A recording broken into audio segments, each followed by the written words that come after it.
Oremos.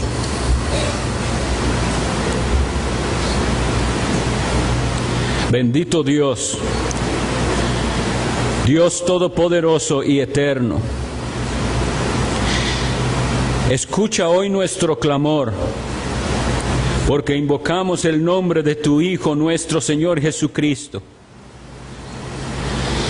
Al reconocer que necesitamos tanto tu auxilio, que necesitamos el poder de tu Espíritu Santo, que necesitamos que nos ilumines con tu palabra, la cual vamos a leer y exponer ahora. Ven, Señor, con tu gran poder y actúa en nuestras mentes y corazones. Que estén nuestros corazones preparados como la tierra fértil para recibir semilla de tu palabra y que eventualmente estemos dando mucho fruto para la gloria tuya. Pido por cada uno de los que escucha este mensaje en esta mañana, pido que tu bendición sea para traerles luz a los que están en tinieblas, para traer libertad a los que están cautivos aún, para traer alimento y edificación a tu pueblo. Y pido que me libres del error y libres a los que me escuchan de mis errores. Clamo a ti creyendo en tu promesa y en el poder de tu Espíritu Santo, en el nombre de Jesús. Amén. Pueden sentarse.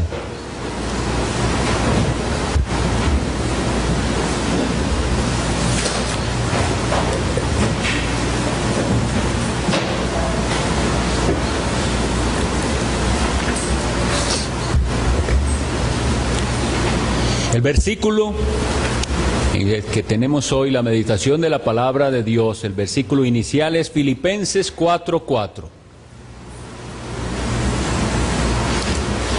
Filipenses 4, versículo 4. Este es el 14º sermón en la serie de Filipenses. Y dice así la palabra de Dios: regocijaos en el Señor siempre.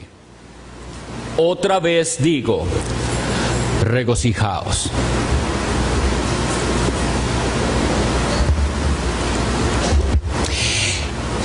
A la hora de estudiar la palabra de Dios, es muy importante el contexto. Hay versículos, sin embargo, que en sí mismos tienen una enseñanza, aun si ignoráramos el contexto. Pero cuando conocemos bien el contexto, la bendición es aún mayor y hay muchísimo menos riesgo de interpretar lo que nosotros queremos interpretar o de desviarnos dando un significado diferente a la palabra de Dios. Por lo tanto, es importante que recordemos de qué hemos venido hablando. Y en ese sentido, quisiera que leyéramos por lo menos los versículos 2 y 3. El contexto realmente es toda la epístola, pero voy a ir a pedirles que leamos versículos 2 y 3 para que veamos en qué momento fue en el que el apóstol Pablo les dijo esto a los filipenses de regocijarse siempre en el Señor. Los versículos 2 y 3 dicen esto: ruego a Evodia y a Síntique que sean de un mismo sentir en el Señor. Asimismo, te ruego a ti, compañero fiel, que ayudes a estas que combatieron juntamente conmigo en el Evangelio, con Clemente también y los demás colaboradores míos, cuyos nombres están en el libro de la vida. Entonces hay dos cosas que están sucediendo aquí antes de que el apóstol Pablo dé esa instrucción de regocijarse. Una es un reconocimiento público que se estaba haciendo. Se menciona a Clemente y a otros que colaboraron en el pasado. Es decir, que estaban junto con el apóstol Pablo, como habíamos visto en veces anteriores, desde el inicio de aquella iglesia en Filipos. Recordemos cómo empezó aquella iglesia, con la oración de unas mujeres que se reunían cada día de reposo judío, el sábado, iban al río, cerca del río, ahí hacían sus oraciones. No había sinagoga en Filipos. Bueno, se trabajó arduamente junto con el apóstol Pablo y se estableció una iglesia. El apóstol Pablo está reconociendo el trabajo de los que le ayudaron. Y también menciona, además de este reconocimiento público, hay una amonestación pública. A Evodia y a Síntique, que eran llamadas a arreglar un asunto, una diferencia que tenían. Quisiera que pensemos en lo que está sucediendo ahí. Ustedes saben que la epístola a los filipenses es una carta que él envía a la iglesia y que tenía que ser leída en la iglesia públicamente. Solo quisiera que nos pongamos en el lugar de estas dos personas a las cuales se está haciendo referencia públicamente. Están leyendo la carta, ellos no saben qué dice. Llegó carta del apóstol Pablo, vamos a leerla, aquí está la iglesia, y comenzamos a leer la carta. Y llegamos a la parte donde dice, ruego a Evodia y a Síntique que sean de un mismo sentir en el Señor. Y están todos con la tentación de volver a ver a Evodia y a Síntique. Y ellas están probablemente sintiéndose muy incómodas.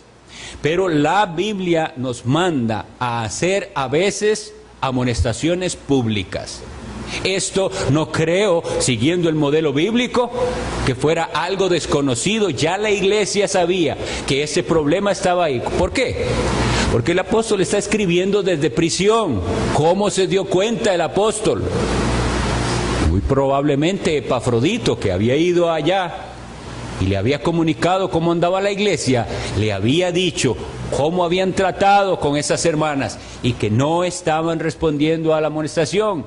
Bueno, pues entonces hay una amonestación pública y en medio de esa amonestación pública, y vean que también hay una referencia a alguien que se le encarga algo.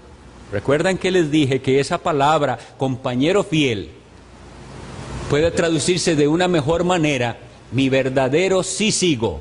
El apóstol Pablo está hablando a alguien que muy probablemente se llamaba compañero.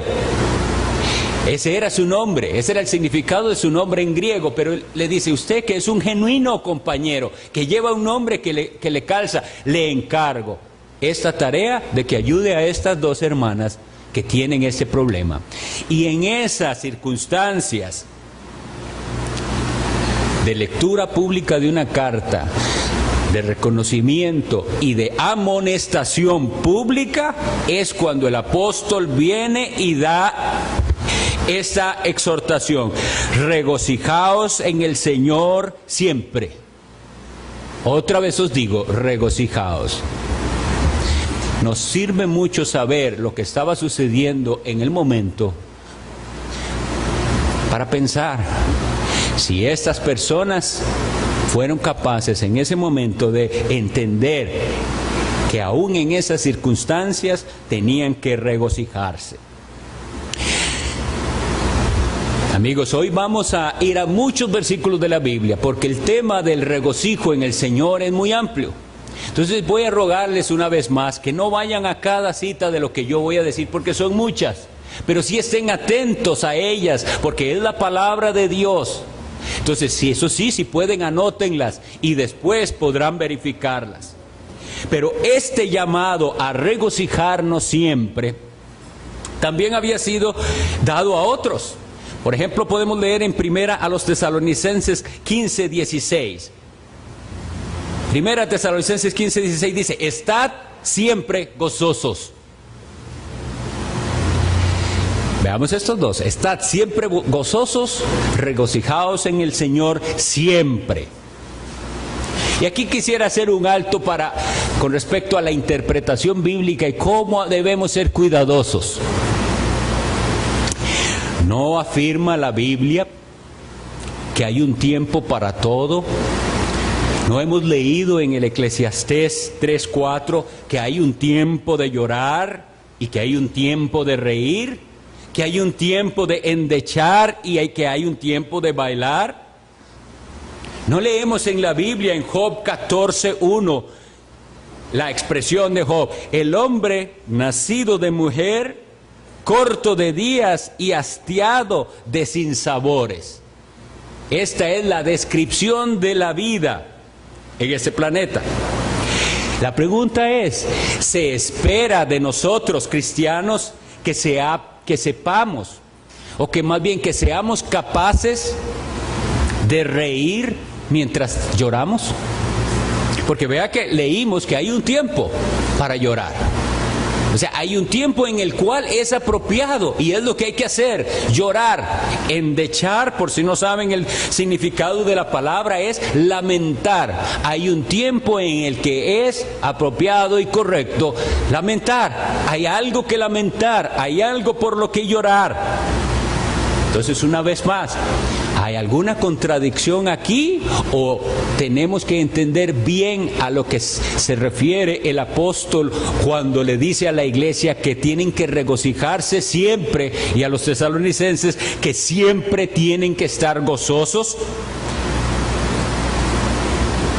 Creo que por las otras predicaciones que hemos recibido sabemos que el Señor no prometió que la vida del cristiano estaría ausente de problemas. Más bien nos anunció los problemas. ¿No es así? No leemos en Juan 16:33, que dice el Señor Jesucristo: estas cosas os he hablado para que en mí tengáis paz. En el mundo tendréis aflicción. Está anunciado.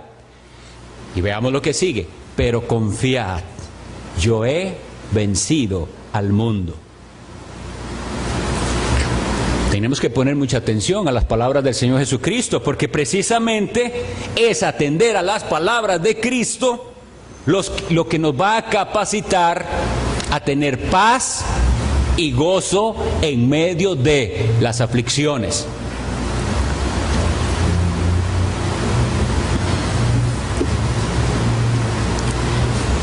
Al hablar de este tema del gozo,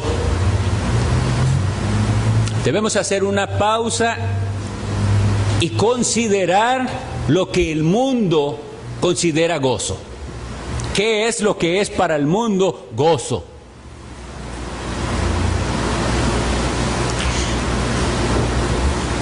Yo he identificado por lo menos 3 áreas o 3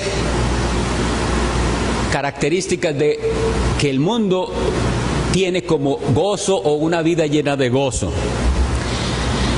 Hay una que es la primera, asociada a las posesiones materiales. Posesiones materiales, gozo. Y vamos a dar ejemplos: tener carros, tener casas, buena casa, tener electrodomésticos. Hay gente que se goza tanto de comprarse su electrodoméstico de último modelo. Los viajes para otros, ese es un gozo. Ropa cara. Todas estas cosas, ¿por qué yo sé que son el gozo del mundo? En este caso de las posesiones materiales. Pues porque el hombre se esfuerza. Está dispuesto a esforzarse y a sacrificarse por obtener eso. Por tener una casa hermosa, un carro muy bueno, último modelo si es posible, electrodomésticos, la última tecnología, viajar todos los años y a muchos lugares, y su ropa de la más alta calidad. Y eso sé que es el gozo de ellos, como les repito, por cuánto se esfuerzan en obtenerlo. Quiere decir que eso les da mucho gozo. Hay otra cosa, además de las posesiones materiales, y es los placeres. El gozo asociado a los placeres.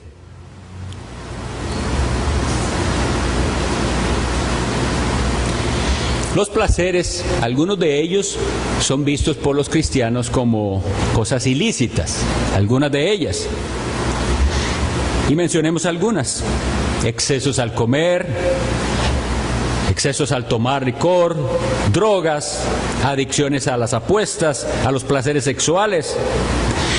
Y nosotros, del lado cristiano, vemos a la gente del mundo encontrar gozo y satisfacción en todos esos tipos de placeres que he descrito: vicios de comida, de bebida, de placeres sexuales, de apuestas. Pero sin embargo, no es solo eso. También los placeres tienen que ver con cosas como el deporte, el entretenimiento, la diversión, la música, el baile. ¿Y cómo sé que eso es, una vez más? ¿Cómo sé yo que la gente ve en esas cosas, de las cuales algunas, ya los cristianos sí se considera que es lícito para ellos participar, y en lo cual parecen tener gran gozo? ¿Por qué? Porque están dispuestos a invertir tiempo y dinero en aquello. Ellos están dispuestos a pagar una alta suma por ir a un partido del deporte favorito. Y no les duele, porque el gozo es tan grande de ver ese deporte, el gozo que aquello les da es tan grande que pueden hacer ese sacrificio de pagar algo muy alto, o de escuchar a algún cantante, o de entretenerse de alguna manera, sumas exorbitantes para que me den el gozo que yo siento cuando me estoy divirtiéndome de esa manera. Entonces, la segunda manera en que el mundo identifica el gozo, aparte de la primera que dije de las posesiones materiales, son los placeres. Y esto indica todo eso: placeres lícitos, placeres ilícitos, pero esa es la fuente de su gozo. Y aclaro esto de placeres lícitos porque de entre las cosas que mencioné, hay cosas que en sí mismas no son malas. Lo extraño es que alguien que se llame cristiano encuentre su gozo en aquello. Y cuando compara las dos cosas, y es tanto su disfrute al ver un partido de fútbol, y a la hora que van a dar el partido de fútbol hay culto de oración, él ni siquiera tiene que decidir, ya sabe que su corazón está en el deporte, no en la oración. En eso encuentra su gozo. La tercera forma en que el mundo ve el gozo es la ausencia de problemas. Porque hay gente en este mundo que igual vive más sencillo, una vida más tranquila, buscan tranquilidad, y de hecho ellos ven a los demás como superficiales. A todos esos que hemos citado, a los viciosos, a los que gastan dinerales en cosas materiales o en placeres, ellos los ven gente superficial. Yo lo que quiero es tranquilidad, yo teniendo salud, qué comer, yo mientras mi familia esté bien y no tenga problemas y tenga lo necesario para subsistir, yo ya estoy gozoso. Y ese parece que está mucho más cerca. No es así. La persona tranquila no está pensando, pero eso sí, para él el gozo es la ausencia de problemas, eso sí. Que todo esté tranquilo, no quiero lujos, no quiero nada de excesos, pero que no me enfermen, ni se me enfermen los chicos, ni tenga problemas económicos, ni me despidan del empleo, ni tenga problemas con la vecina, ni con el compañero de trabajo. Eso, entonces estoy gozoso. Lo que pasa, mis estimados amigos, es que la Biblia no garantiza que el cristiano disfrutará de esas condiciones favorables siempre. No lo garantiza, todo lo contrario, le anuncia problemas. Y hoy vamos a ir a muchas citas que nos van a recordar esto. Pero entonces, entrando en el tema aún más, vamos a hablar del gozo espiritual. El gozo espiritual es un mandato. Vamos a verlo en ese sentido. Es un mandato porque así está escrito en esa forma. Y ya nos lo había dicho el apóstol Pablo en Filipenses 2:18. Cuando estuvimos ahí lo leímos. Y asimismo, gozaos y regocijaos también vosotros conmigo. Es algo que estamos mandados a hacer. no del Nuevo Testamento únicamente. Podemos leer el Salmo 32:11, que nos dice: alegraos en Jehová y gozaos justos, y cantad con júbilo todos vosotros los rectos de corazón. Ese lenguaje también es de un mandato. Usted y yo debemos gozarnos en Jehová si somos justos. Segunda a los Corintios 13:11 nos dice esto. Estemos atentos. Por lo demás, hermanos, tened gozo. ¿Es un mandato o no? Tened gozo. Perfeccionaos, consolaos, sed de un mismo sentir y vivid en paz. Y el Dios de paz y de amor estará con vosotros. Y este versículo nos comienza a dar más luz con respecto a lo que estamos viendo.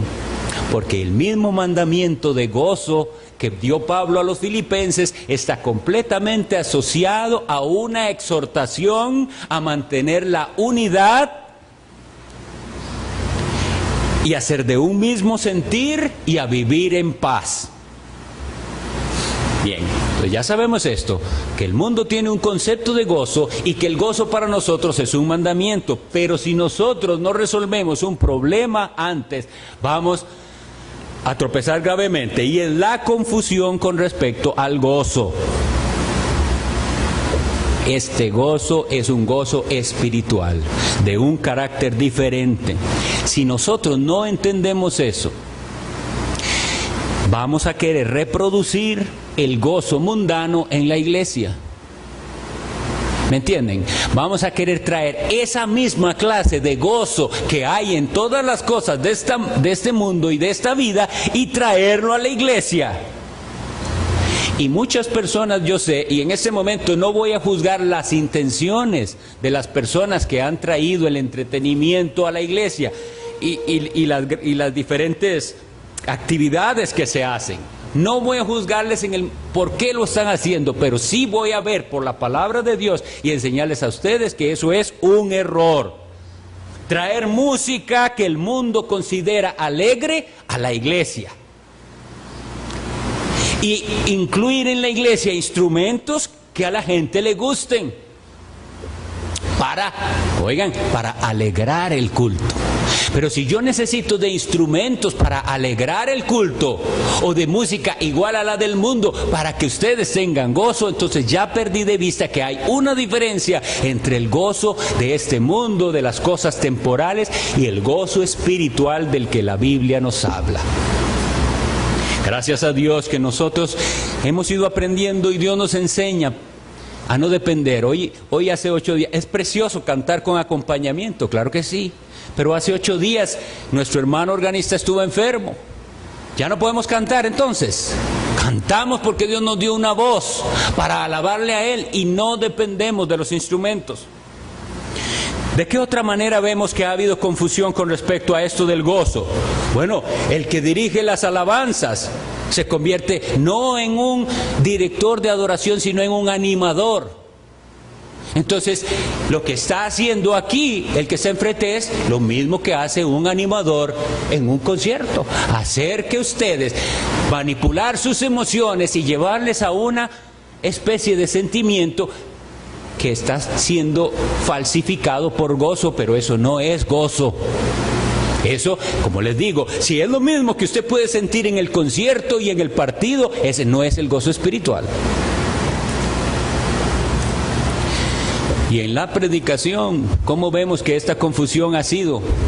El predicador se convierte en un comediante y prepara bien sus chistes para que las personas se sientan bien, rían un poco, y va a decir cosas agradables porque necesita que ustedes estén contentos, que la congregación sonría pensando que ese es el gozo, y ese no es el gozo espiritual.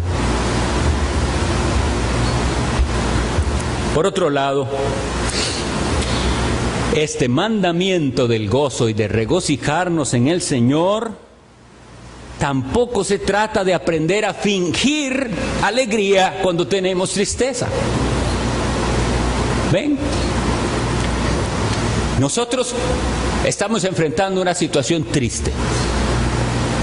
en particular, en el presente, tenemos hermanos sufriendo algo. Pasó algo en sus vidas que les ha traído mucho dolor. ¿Pretende el mandamiento de la Biblia que ellos tienen que estar a carcajadas y contando chistes en esta situación tan grave que están? No es eso de lo que se trata. Pero vamos a ver qué precioso es que el gozo espiritual es algo tan superior y de un carácter tan diferente que es posible, aún en esas circunstancias de gran dolor y de aflicción y de carencias, regocijarse en el Señor. Y esto nos va preparando porque es en el Señor.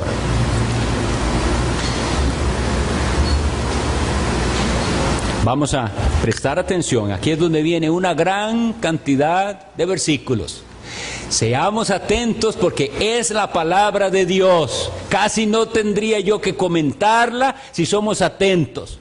Ella nos va a hablar sobre el gozo espiritual.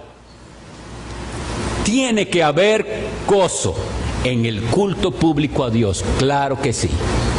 El Salmo 43:4 nos dice: entraré al altar de Dios, al Dios de mi alegría y de mi gozo, y te alabaré con arpa, oh Dios, Dios mío. Vean qué lenguaje.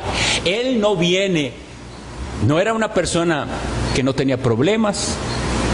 Era una persona bastante sufrida.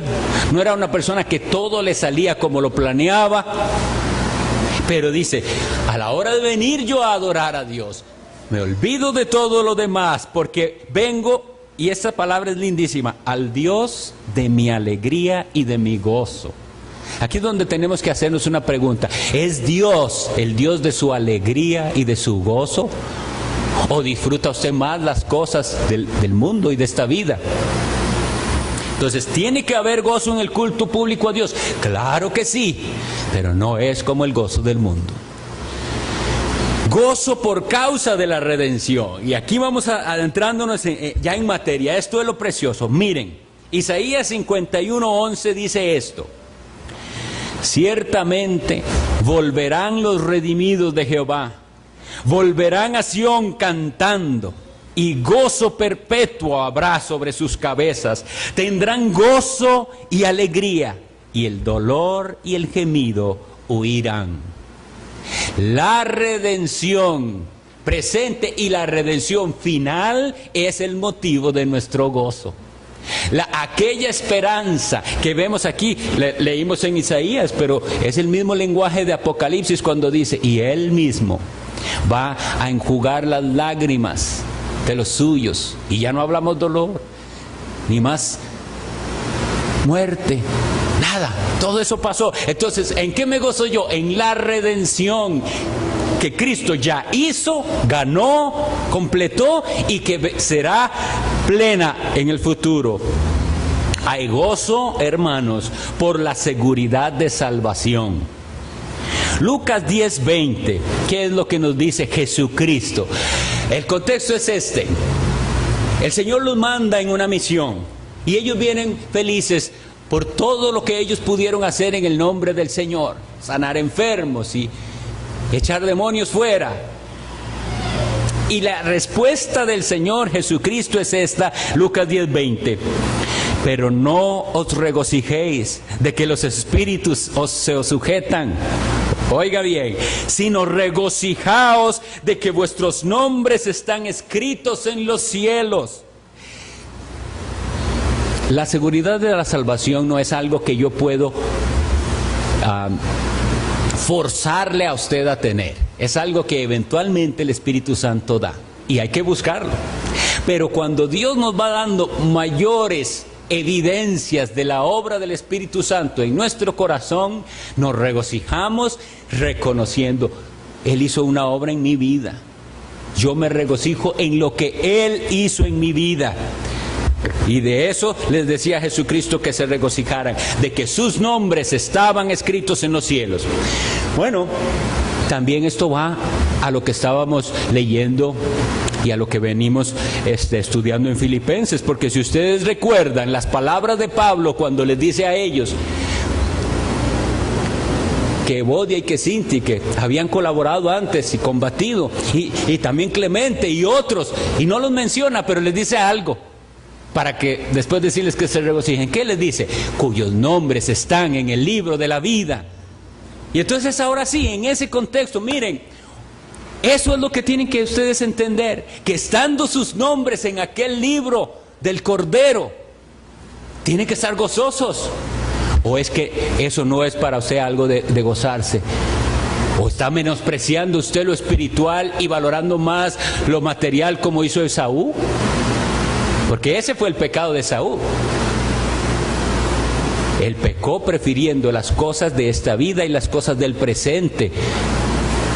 Y después dice que aunque lloró, no hubo oportunidad para el arrepentimiento. Hay gozo por causa, ahora esto se pone interesante, porque dice por causa de persecución y pruebas. Hechos 5:41 nos habla de cuando los discípulos habían sido azotados y metidos en la cárcel, y dice esto: y ellos salieron de la presencia del concilio gozosos de haber sido tenidos por dignos de padecer afrenta por causa del nombre.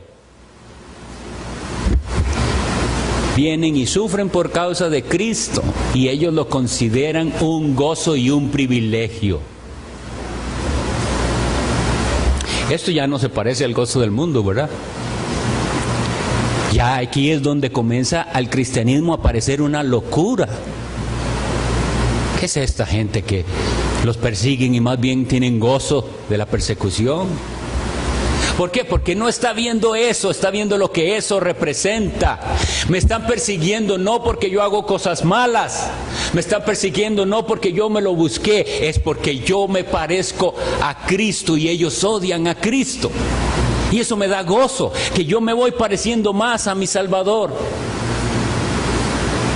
Segundo a los Corintios 7:14 dice: mucha franqueza tengo con vosotros, mucho me glorío con respecto de vosotros, lleno estoy de consolación, sobreabundo de gozo en todas nuestras tribulaciones.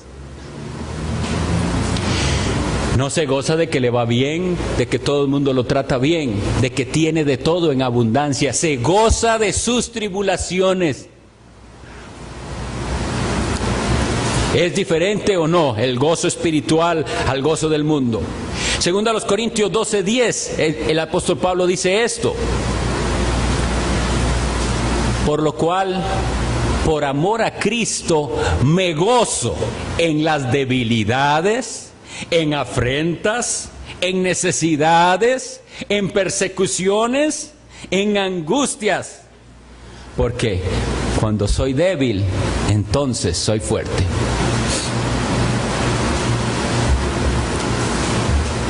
Una característica del inconverso, del que no ha sido cambiado por Dios, es su confianza en sí mismo. Y de hecho eso, de ese lenguaje está empapado el mundo. El que quiere puede, si usted se lo propone lo logrará, usted tiene un gran potencial, siempre es el hombre, yo puedo, y yo voy a hacerlo, y me propongo, y voy a hacer. Confiar en sí mismo. Ese es el del mundo, ese es el lenguaje que no te lleva a Dios, más bien que te aparta de Él. El lenguaje del cristiano es: yo no puedo nada, soy débil, no tengo fuerzas. Pero, ¿cómo es que siendo débil soy fuerte yo? ¿De dónde tomé esas fuerzas? De Cristo. Porque ahora, a través de todo eso que me está pasando, camino más cerca de Él, me identifico más con Él. Él se gozaba, el apóstol Pablo, en sus debilidades, en sus afrentas, en sus necesidades. Y estábamos hablando de algo que tal vez todavía no hemos conocido, pero puede que el Señor nos haga conocer necesidades y nos enseñe a gozarnos en ellas, en angustias.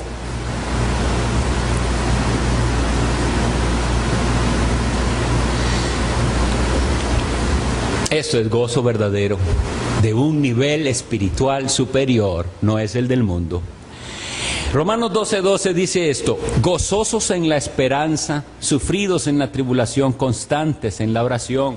Colosenses 1:24 dice: ahora me gozo en lo que padezco por vosotros, y cumplo en mi carne lo que falta de las aflicciones de Cristo por su cuerpo, que es la iglesia.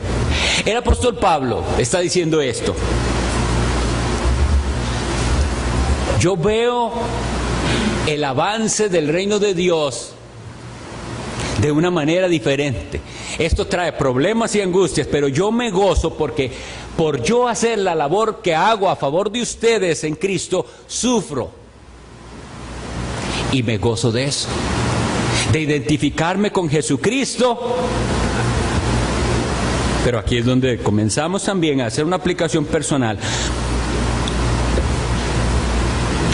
Es fácil decir seguir a Cristo, yo soy cristiano, yo amo al Señor, etcétera, etcétera, labios de labios. ¿Cuándo se va a mostrar que todo eso es de corazón? Cuando nosotros estemos dispuestos, como veíamos hace unas semanas, a la negación de nosotros mismos. Y vean que es un paso más allá. Ya no es solo una negación, la cual a veces nos va a llevar a tener que ser fuertes y quiero, pero no lo voy a hacer. Pero aquí hay un paso aún más grande. Es un escalón más alto. Ahora no solo es que me niego a mí mismo, sino que logro alegrarme en Dios de negarme a mí mismo y de sufrir. Bueno, lo habíamos visto también cuando fuimos enseñados en la epístola a Santiago, Santiago 1:2, que dice: hermanos míos, tened por sumo gozo cuando os halléis en diversas pruebas. Qué extraño es, y dígame qué extraño es que esta es la misma Biblia que todas las iglesias tienen, y por alguna razón muchas de ellas han decidido ignorar estos versículos. Que la iglesia tiene que gozarse cuando está en pruebas. No, ahora solo la iglesia quiere gozarse de que le vaya bien, de que tenga una buena situación económica, de salud, etcétera. Pero ¿qué sucede aquí? Dice que las pruebas para los cristianos son un motivo de gozo, y después se lo explica, porque esas pruebas no son mandadas así porque sí, son enviadas para nuestro bien, para santificarnos, para probar esa fe y que después más preciosa que el oro se muestre. Nosotros vemos en la Escritura también que hay gozo y que habrá gozo al final de la jornada. ¿Se acuerdan cuando cantamos ese precioso himno que dice: Cristo mi camino guió? Y dice: al final de la jornada, a los ángeles diré: Cristo mi camino guió. El día final, cuando entremos por aquella puerta, estamos hablando alegóricamente, pero cuando entre yo y usted, si cree en Cristo, por aquella puerta, y yo diga: yo estoy aquí por lo que Cristo hizo por mí, el gozo tan grande de confiar en alguien como Cristo, que nunca deja perecer a sus ovejas, que comienza una obra y la termina. ¡Qué precioso! Bueno, pues el gozo futuro también tiene que ser motivación del gozo presente, porque vemos en Mateo 25:23 estas palabras que ojalá todos nosotros aquí las lleguemos a oír o anhelemos escucharlas. Ese Jesucristo hablando cuando dice que en el futuro dirá: bien, buen siervo y fiel, sobre poco has sido fiel, sobre mucho te pondré. Oigan la frase: entra en el gozo de tu Señor. Entra a la plenitud del gozo, que usted sí probó un poquito de en la tierra, pero aquí es pleno, el gozo de estar con el Señor. Que eso sea también nuestro gozo hoy, esperar y decirle: Señor, yo quiero oír aquel día esas palabras. Porque si usted no escucha esas palabras ni le causan gozo, muy probablemente usted va a escuchar las otras palabras que en ese mismo momento le dijo Cristo al siervo inútil, que será echado en las tinieblas de afuera, donde será el lloro y el crujir de dientes. Aquí mucho gozo, aquí mucho disfrutar, y allá perdición. El gozo es un fruto del Espíritu Santo y el gozo se encuentra en Dios mismo. Dios es el gozo, como leíamos en el Salmo. Pero bueno, leamos algunos versículos que nos ayudan a entender esto. Sabemos que en Gálatas 5:22 el gozo está mencionado dentro del fruto, cuando dice, el fruto del Espíritu es amor, gozo, paz, etc. Pero el gozo tiene que ser parte del fruto del Espíritu. Es decir, que es el Espíritu Santo el que lo produce en mí. Y aquí es donde vamos viendo también que los dos lados de la moneda hay que considerarlos. Habíamos visto el gozo como un mandato. Y ahora vamos a ver que el gozo como fruto. Nosotros tenemos que procurar el gozo. Y cuando no vemos el gozo en nuestro corazón, tenemos que ir a Cristo y a clamar a Él, porque es Él el quien puede producir en nosotros, por su Espíritu, ese gozo. Y dice Romanos 14:17, vean lo importante que es decir, una vida desprovista de gozo está mal. Dice el apóstol Pablo, porque el reino de Dios no es comida ni bebida, sino justicia, paz y gozo en el Espíritu Santo. ¿Oyó? ¿Gozo en qué? En el Espíritu Santo. Y al decir que no es comida ni bebida, aunque él está hablando en ese contexto de veras de comida y bebida, pudiéramos entender, el gozo no se refiere a estas cosas que al principio hablamos, de este placer y disfrute temporal. El gozo es en el Espíritu Santo. Pero si usted ni siquiera sabe cuál es la obra del Espíritu Santo, ni el Espíritu Santo ha cambiado su vida por medio de la palabra, eso es un lenguaje desconocido.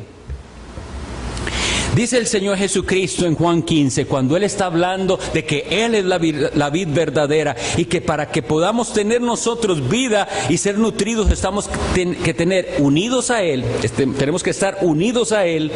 Dice el Señor Juan 15:11, estas cosas os he hablado para que mi gozo esté en vosotros y vuestro gozo sea cumplido. ¿Ve? ¿En qué está el gozo? En Jesucristo mismo, en estar unido a Él. Y Juan 1:4, cuando está hablando de que los cristianos tienen comunión con Dios por Cristo Jesús, le dice, estas cosas os escribimos para que vuestro gozo sea cumplido. Esa palabra cumplido es completado. Si usted tiene gozo, pero gócese aún más, entienda una cosa, usted tiene comunión con Dios por medio de Cristo.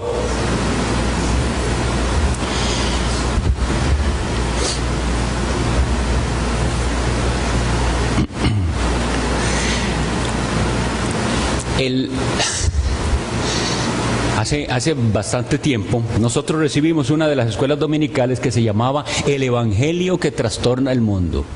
Y bueno, gracias a Dios por ese material, porque yo estoy usándolo también, que lo había dado el pastor Eduardo allá en los estudios bíblicos de los viernes en San Rafael de la Alajuela. Y se basaba, cuando decía eso, ese título se basaba en lo que el mundo había dicho al respecto de los cristianos cuando llegaron a Tesalónica. Habían llegado a Tesalónica y hubo un gran alboroto. Y ellos lo que le dijeron a las autoridades es esto: vea, estos que trastornan el mundo entero ya llegaron aquí también.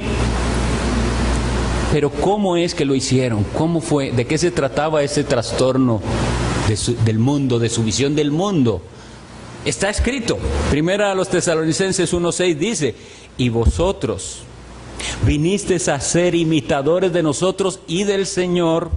Oiga cómo, recibiendo la palabra en medio de gran tribulación, con gozo del Espíritu Santo.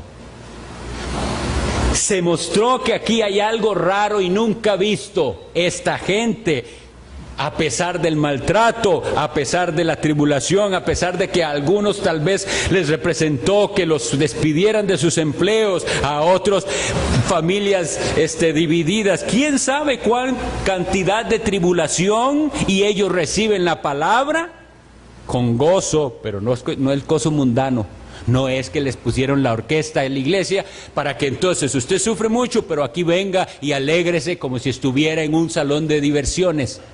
No, es en el Espíritu Santo. El gozo del Espíritu Santo. Algo que va más allá, que no tiene que ver con una emoción temporal y pasajera, que no va a estar con usted solo cuando todo va bien. Y yo pregunto a cada uno de ustedes, ¿usted quiere experimentar ese gozo? ¿Y usted quiere poder cumplir con ese mandato que le dicen, regocíjese en el Señor siempre? A pesar de las circunstancias, a pesar de que no le está yendo bien en sus circunstancias que está viviendo, a pesar de que tal vez está sufriendo enfermedad, a pesar de que está sufriendo con sus hijos desobedientes o descarriados, a pesar de que está sufriendo con su esposo o su esposa que no ama a Cristo y que es para usted más bien un obstáculo en su caminar cristiano. Está sufriendo porque sus esfuerzos que está realizando no parecen dar ningún fruto. Y usted dice, estoy intentando y no hay. Bueno, pero si su gozo está en eso, entonces, claro que sí es imposible. Pero vea más allá. Nosotros habíamos visto eso. ¿Cómo hizo Cristo? El cual, por el gozo puesto delante de él, sufrió el oprobio, sufrió la cruz, porque él vio más allá. Ustedes y yo tenemos que ver y aprender a ver más allá. No vea lo de aquí, vea más allá. Vea más allá. Vea a Jesucristo recibiéndole el final día, diciéndole, ven, buen siervo y fiel. Usted ha sido fiel en poco, pero yo lo voy a poner sobre mucho. Entre en el gozo de su Señor. Usted que supo identificar que había claramente una diferencia entre el mundo y la iglesia. Y que nosotros, por la gracia de Dios, caminemos en este gozo. Tenemos que llegar a poder hablar como el profeta Habacuc, que en capítulo 3, versículos 17 y 18 dijo esto. Este profeta dice lo que ustedes y yo, si somos cristianos y si estamos produciendo el fruto del Espíritu Santo, que el gozo, tenemos que también poder decir. Dice él, aunque la higuera no florezca, ni en las vides haya frutos, aunque falte el producto del olivo, y los labrados no den mantenimiento, y las ovejas sean quitadas de la majada, y no haya vaca en los corrales. Con todo, yo me alegraré en Jehová, y me gozaré en el Dios de mi salvación. Todo esto que él describe aquí, para nosotros que no vivimos en una sociedad agrícola, puede que no sea tan claro. Pero imagínese lo que significa para él. Las plantas de uvas sin frutos, las higueras que necesitaban sin higos, no había aceitunas, no había cómo hacer aceite, se sembraba y no se recogía, los ganados muriendo. Pensémoslo nosotros.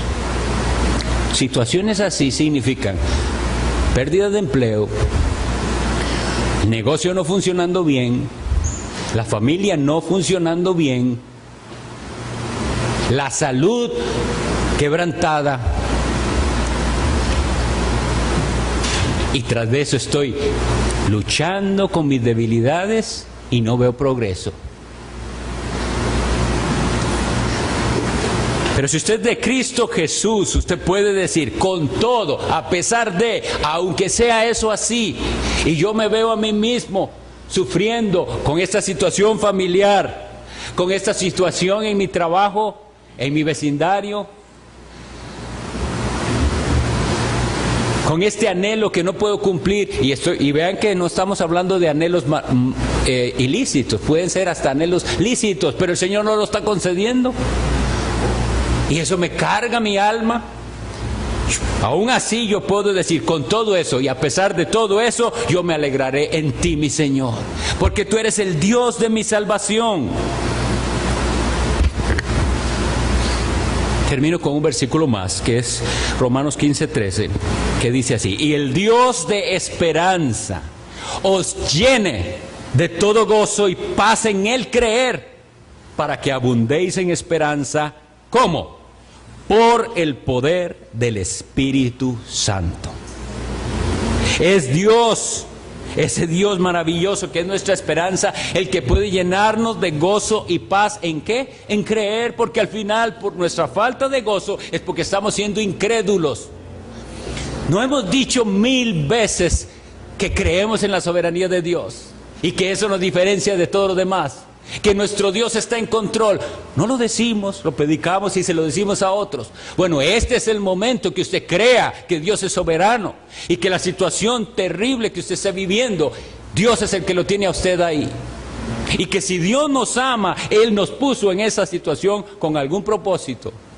Y yo voy a poder decir como el Señor Jesucristo: sea hecha tu voluntad, no la mía. Vamos a orar.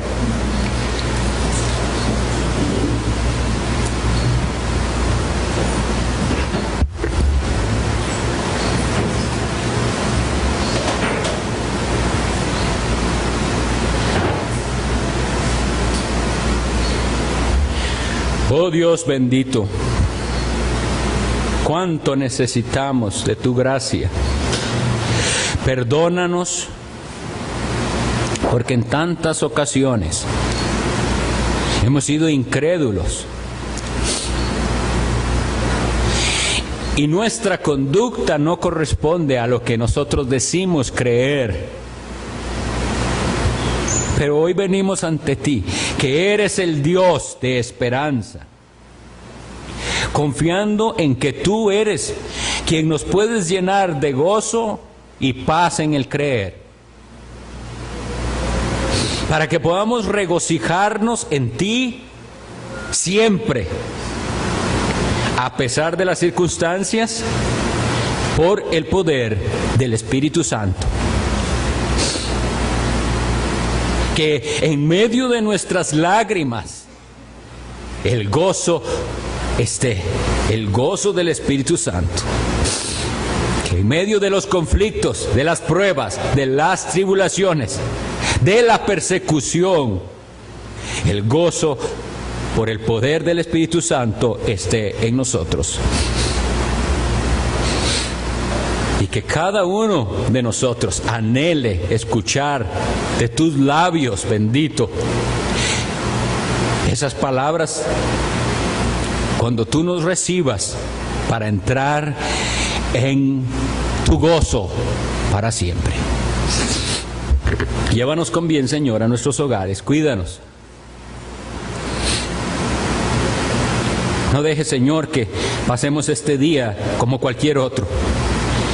Cuida nuestras palabras, nuestros pensamientos, para que estén puestas en ti, en tu día. Y que aprendamos a deleitarnos en Jehová, nuestro Dios.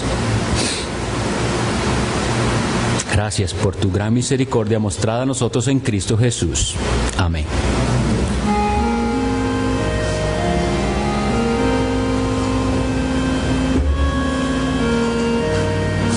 Cantamos: grande gozo, cuán hermoso.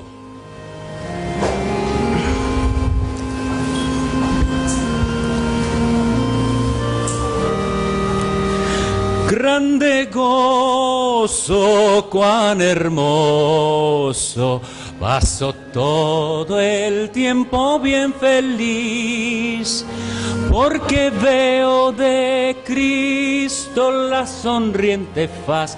Grande gozo siento en mí. Si usted tiene alguna duda o alguna consulta, busque a los pastores, estamos para servirle. Nos vemos en el culto a las 6 de la tarde. Dios les bendiga.